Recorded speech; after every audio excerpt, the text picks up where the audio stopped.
خلاص؟ لا لا، ما تقعدوش تفتولنا في الدين. المرأة مأمورة بطاعة زوجها، مأمور، وهو كمان يأمرها ان هي ما تخرجيش ما تخرجش.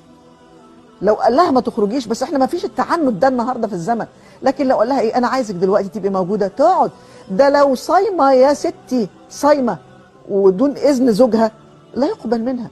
ده لو صايمه وزوجها رجع من شغل وفجاه وطلبها للعلاقه الحميمه، واجب عليها تفطر. لا. ها؟ بس مش في رمضان. مش في تطوع. صيام تطوع. واجب عليها تفطر. لا. لو صامت من غير اذن جوزها وجه خرج من الشغل تعبان وجه قال لها انا محتاجك واقعدي جنبي وكذا، واجب عليها تفطر. فانت بتتكلمي في ايه؟ بتتكلمي في احنا كده بنهد بيوت. مظبوط. احنا كده مش بنمشي البيوت على الاسس الصحيح السليم. لا، احنا عارفين ان طريق جنة المرأة زوجها، ان هو لما تطيعه تدخل الجنة.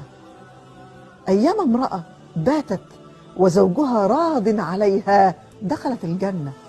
وتقولي لي تروح تبات بره، تبات فين؟ تبات فين حضرتك؟ لا معلش عايز اعرف، تبات عند والدتها مثلا؟ تقولي لي كده يعني عندها ظرف استثنائي؟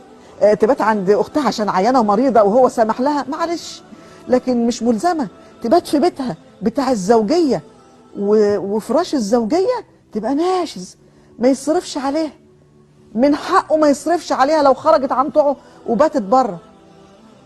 ده دين جديد صح؟ ولا انت بتقولي ايه؟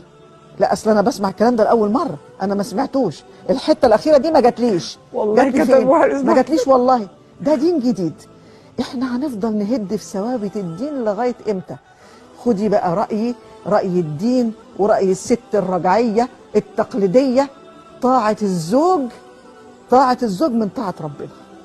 وكنت اتمنى زوجي رحمه الله عليه يكون موجود النهارده، وانا اثبت لك واقول لك لغايه اخر دقيقه قبل ما يتوفى من كام شهر، وانا كنت تحت رجليه وطلباته كلها مجابه، وانا ست ليا مركزي وليا يعني وضعي في المجتمع، مش بس داعيه، انا بشتغل في اكتر من حاجه، ومع ذلك بقف في مطبخي وبعمل طلباتي وبأدي المطلوب مني على اكمل وجه، لان هو ده الصح، هو ده الدين، هو ده اللي اتربينا عليه، هو ده الاسلام.